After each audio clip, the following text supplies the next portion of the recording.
Hey guys, this is Allison from AllyKatkreations. How are you? You got a fur ball right here.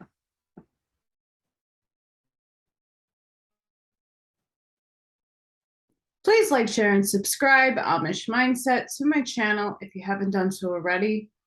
If you get anything from my work, an epiphany, a mic drop, a light bulb moment, a connect the dot, a new book to read, a new author to explore, please consider helping me out. It's really appreciated. A lot of gratitude to the people who already have helped me throughout this year through the tyranny and the communism that I am living in. So it's very much appreciated, and thank you.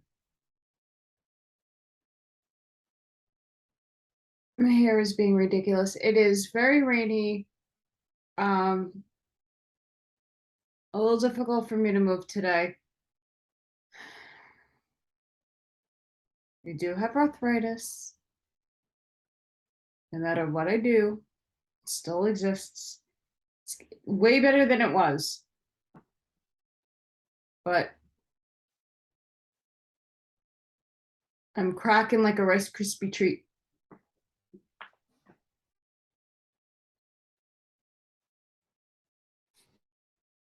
The Urantia book.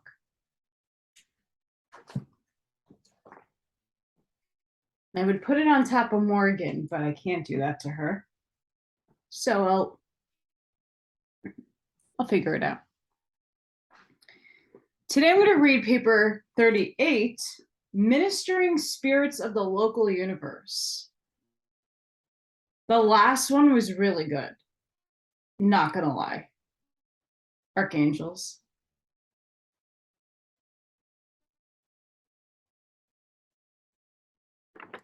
See, I have Kitty.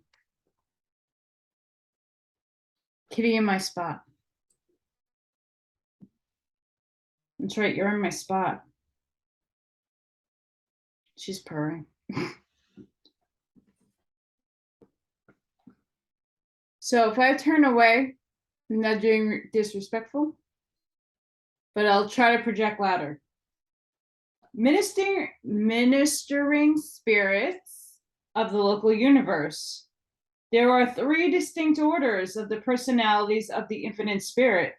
The impetuous apostle understood this when he wrote respecting Jesus, quote, who has gone to heaven and is on the right hand of God, angels and authorities and powers being made subject to him, end quote.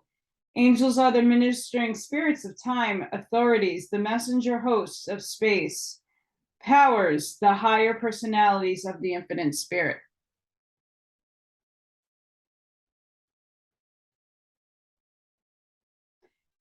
As the super nephim in the central universe and the secundaphim in a super universe, so the seraphim with the associated cherubim and sanobim constitute the angelic corps of the local universe.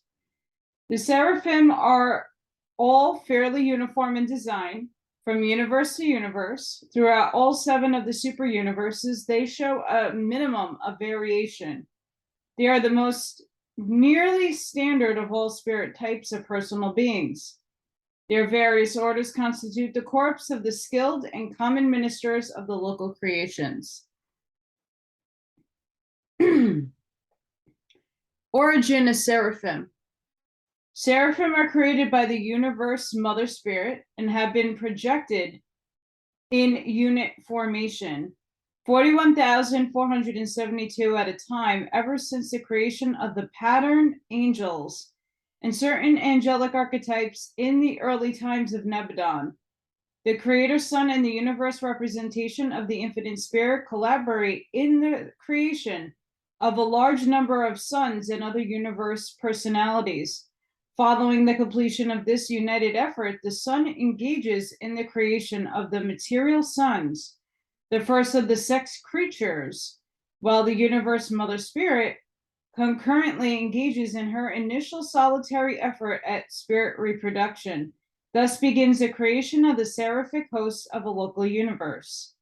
These angelic orders are projected at time of planning for the evolution of mortal will creatures. The creation of seraphim dates from the attainment of relative personality by the universe mother spirit, not as the later coordinate of the master sun, but as early creative helper of the creator sun. Previous to this event, the seraphim on duty in Nebadon were temporarily loaned by a neighboring universe. Seraphim are still being periodically created. The universe of Nebadon is still in the making. The universe mother spirit never ceases creative activity in a growing and perfecting universe. So we're ever growing, according to this. Angelic natures. Angels do not have material bodies, but they are definite and discrete beings. They are of spirit, nature, and origin. Though invisible to mortals, they perceive you as you are in the flesh without the aid of transformers or translators. They intellectually understand the mode of mortal life, and they share all of men's efforts and nuances, emotions, and sentiments. They are appreciative and greatly enjoy your efforts in music, art, and real humor. They are fully cognizant of your moral struggles and spiritual difficulties. They love human beings, and only good can result from your efforts to understand and love them. Why is this so interesting for me is that I am trying to rationalize and actualize my angelic self. My essence was once an angel. Many of you also were angels. So take note. Although this is not the end all be all on them, you can learn a lot and pluck out good tidbits. Though seraphim are very affectionate and sympathetic beings, they are not sex emotion creatures. They are much as you will be on the mansion worlds. Mansion worlds where you will neither marry nor give in marriage, but will be as in angels of heaven. For all who shall be accounted worthy to obtain the mansion worlds, neither marry nor are given in marriage. Neither do they die any more, for they are equal to the angels. Nevertheless, in dealing with sex creatures, it is our custom to speak of those beings of more direct descent from the Father and the Son as the sons of God, while referring to the children of the Spirit as the daughters of God. Angels are therefore commonly designated by feminine pronouns on the sex planets. The seraphim are so created as to function on both spiritual and literal levels. There are a few phases of Urantia or spirit activity which are not open to their administrations. While in personal status, angels are not so far removed from human beings. In certain functional performances, seraphim far transcend them. They possess many powers far beyond human comprehension. For example, you have been told that the very hairs of your head are numbered. And it is true, they are, but a seraphim does not spend her time counting them and keeping the number correct up to date. Angels possess inherent and automatic, that is automatic as far as you could perceive, powers of knowing such things. You would truly regard a seraphim as a mathematical prodigy. Therefore, numerous duties, which would be tremendous tasks for mortals, are performed in exceeding ease by seraphim. Angels are superior to you in spiritual status, but they are not your judges or accusers. No matter what your faults, the angels, although greater in power and might, bring no accusation against you. Angels did not sit in judgment on mankind, neither should individual mortals prejudge their fellow creatures. You do well to love them, but you should not adore them. Angels are not objects of worship. The great seraphim, Allylatkreations, when your seer fell down to worship before the feet of the angel, said, "See that you do it not, I am a fellow servant with you and with your races who are all enjoined to worship God. In nature and personality endowment, the seraphim are just a trifle ahead of mortal races in the scale of creature existence. Indeed, when you are delivered from the flesh, you become very much like them.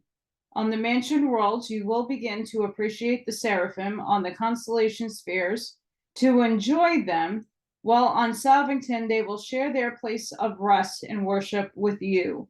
Throughout the whole Morantia and subsequent spirit ascent, your fraternity with the seraphim will be ideal, and your companionship will be superb.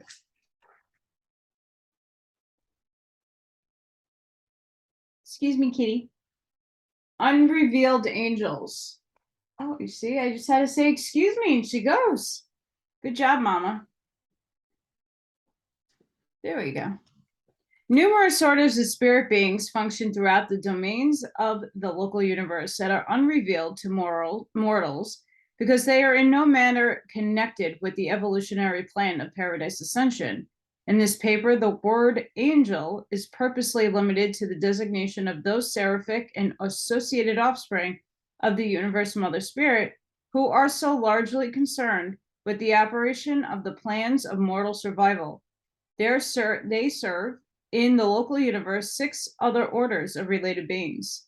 The unrelated angels, who are not in any specific manner connected with those universe activities pertaining to the paradise ascent of evolutionary mortals. These 6 groups of angelic associates are never called seraphim. Neither are they referred to the ministering spirits.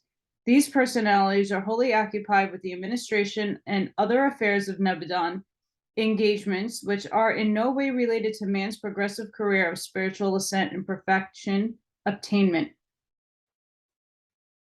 The seraphic worlds. The 9th group of 7 primary spheres in Salvington Circuit are the worlds of the seraphim. Each of these worlds having 6 tributary satellites, whereon are the special schools devoted to all phases of seraphic training. While the seraphim have access to all 49 worlds comprising this group of Salvington spheres, they exclusively occupy the first cluster of 7. The remaining 6 clusters are occupied by the 6 orders of angelic associates unrevealed on Urantia. Each such group maintains headquarters on one of the 6 primary worlds and carries on specialized activities on the 6 tributary satellites. Each angelic order has free access to all the worlds of these 7 diverse groups. These headquarter worlds are among the magnificent realms of Nebadon. The seraphic estates are characterized by both beauty and vastness. Here each seraphim has a real home, and a home means the domicile of 2 seraphim. They live in pairs. Though not male and female, as are the material sons in the mortal races, seraphim are negative and positive. And the majority of assignments in requires 2 angels to accomplish the task. When they are not encircuited, they cannot work alone. Neither do they require complements of being when stationary. Ordinarily, they retain their original complements of being, but not necessary. Such associations are primarily necessitated by function. They are not characterized by sex emotion, though they are exceedingly personal and truly affectionate. Besides designated homes, seraphim also have group, company, battalion, and unit headquarters. They foregather for reunions every millennium and are all present in accordance with the time of their creation. If a seraphim bears responsibilities which forbid absence from duty, she alternates attendance with her complement, being relieved by a seraphim of another birth date. Each seraphic partner is thereby present at least every other reunion. Interesting. Seraphic training. Seraphim spend their first millennium as non-commissioned observers on Salvington and his associated world schools. The second millennium is spent on the seraphic worlds of the Salvington Circuit. Their central training school is now presided over by the first 100,000 Nebadon seraphim, and at their head of the original or firstborn angel of this local universe. The first created group of Nebadon seraphim were trained by a corps of 1,000 seraphim from Avalon. Whew. Subsequently, our angels have been taught by their own seniors. The Melchizedeks also have a large part in the education and training of all local universe angels, seraphim, cherubim, and cenobim. At the termination of this period of training on the seraphic worlds of Salvington, seraphim are mobilized in the conventional groups and units of the angelic organization and are assigned to one of the constellations. They are not yet commissioned as ministering spirits, although they have well entered upon the pre-commission phase of angelic training. Seraphim are initiated as ministering spirits by serving as observers on the lowest of the evolutionary worlds. After this experience, they return to the associate worlds of the headquarters of the assigned constellation to begin their advanced studies, and more definitely to prepare for service in some particular local system.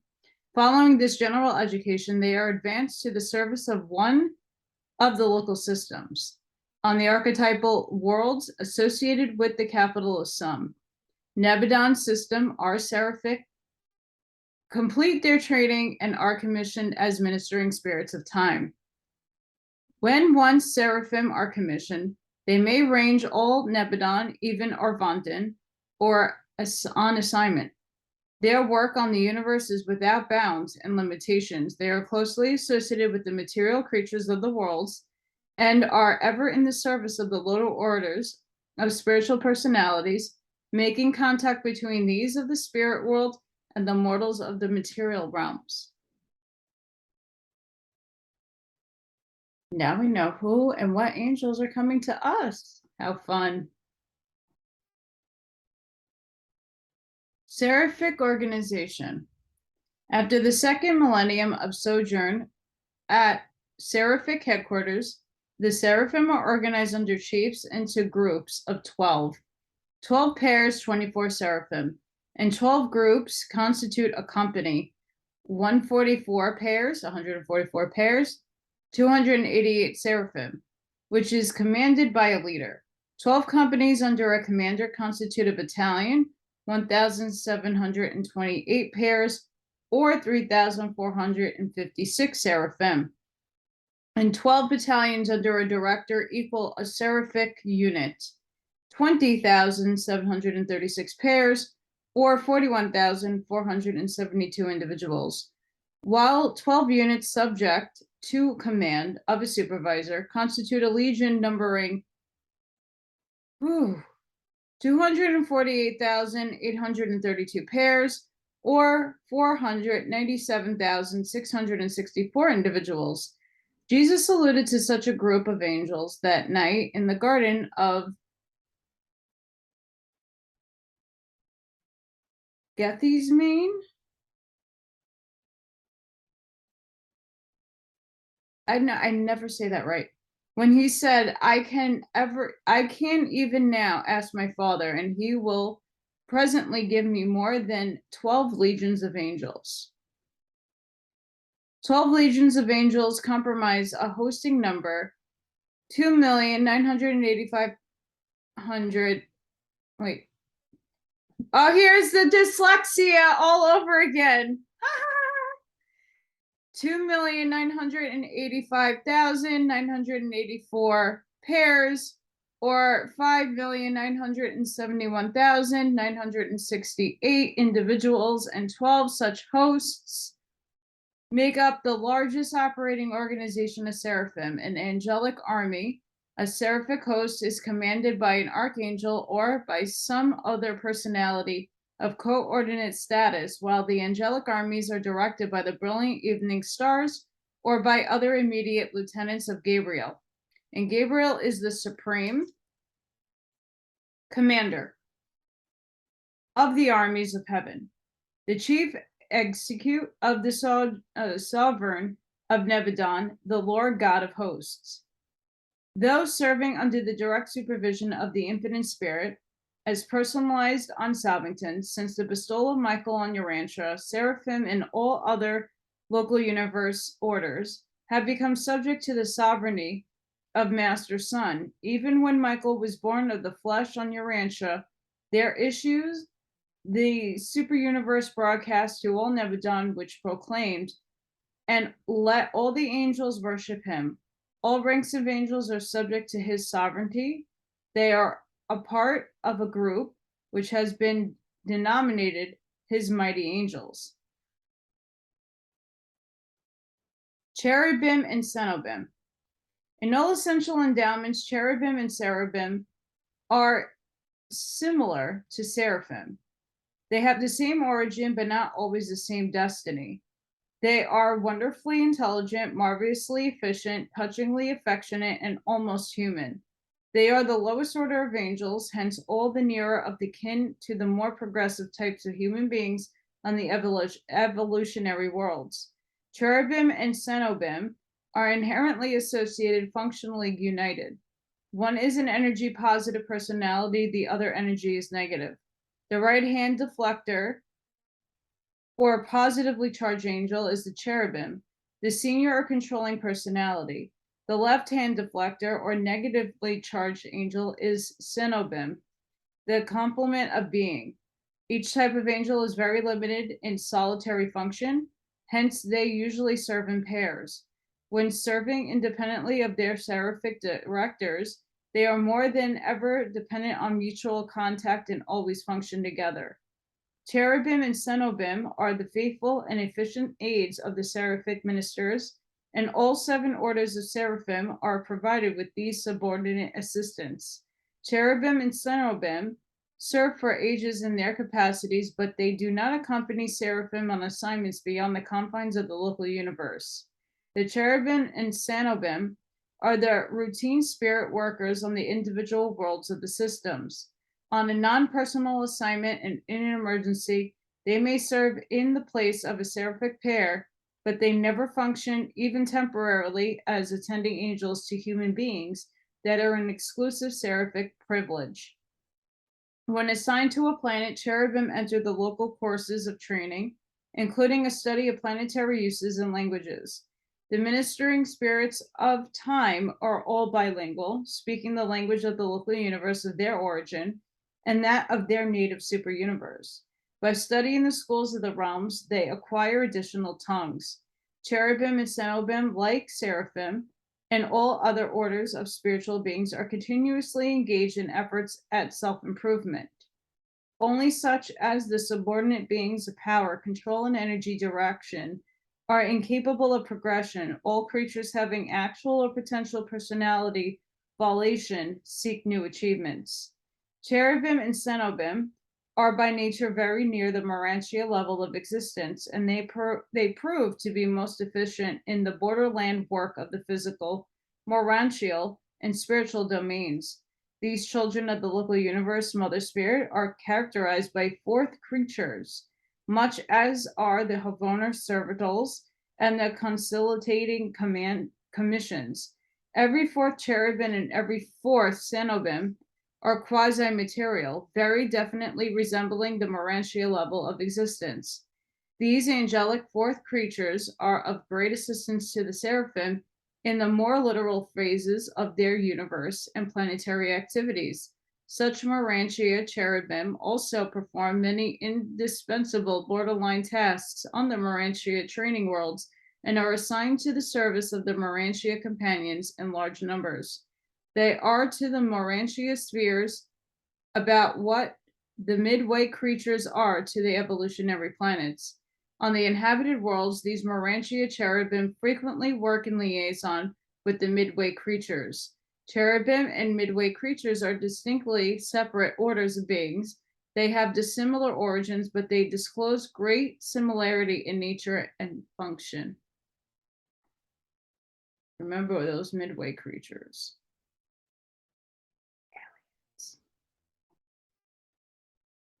Evolution of cherubim and cenobim. Numerous avenues of advancing service are open to cherubim and cenobim, leading to an enhancement of status, which may be still further augmented by the embrace of the divine minister. There are 3 great classes of cherubim and cenobim with regard to evolutionary potential. 1. Ascension candidates. These beings are by nature candidates for seraphic status. Cherubim and cherubim of this order are brilliant, though not by inherent endowment equal to the seraphim, but by application and experience, it is possible for them to obtain full seraphic standing. 2. Mid-face cherubim. All cherubim and cherubim are not equal in ascension potential, and these are inherently limited beings of angelic creations. Most of them will remain cherubim and cherubim, although the more gifted individuals may achieve limited seraphic service. 3. Urantia cherubim. These fourth creatures of the angelic orders always retain their quasi-material characteristics. They will continue on as cherubim and cherubim, together with the majority of their mid-phase brethren, pending the completion fractalization of the Supreme Being. While the second and third groups are somewhat limited in growth potential, the ascension candidates may obtain the heights of the universal seraphic service. Many of the more experienced of these cherubim are attached to the seraphic guardians of destiny, and thus placed in direct line for advancement to the status of mansion world teachers when deserted by their seraphic seniors. Guardians of destiny do not have cherubim and cherubim as helpers when their mortal wards attain the Urantia life, and when other types of evolutionary seraphim are granted clearance for Seraphington and paradise, they must forsake their former subordinates when they pass out of the confines of Nebadon. Such deserted cherubim and cherubim are usually embraced by the universal mother spirit, thus achieving a level of equivalent to that of the mansion world teacher in the attainment of seraphic status. When the mansion world teachers, the one embraced cherubim and cherubim, had long served on Urantia spheres, from the lowest to the highest, and when their corpse of Salvington is over-recruited, the bright and morning star summons these faithful servants of the creatures of time to appear in its presence. The oath of personality transformation is administered, and thereupon, in groups of 7,000, these advanced senior cherubim and cherubim are re-embraced by the universal mother spirit. From the second embrace, they emerge as full-fledged seraphim.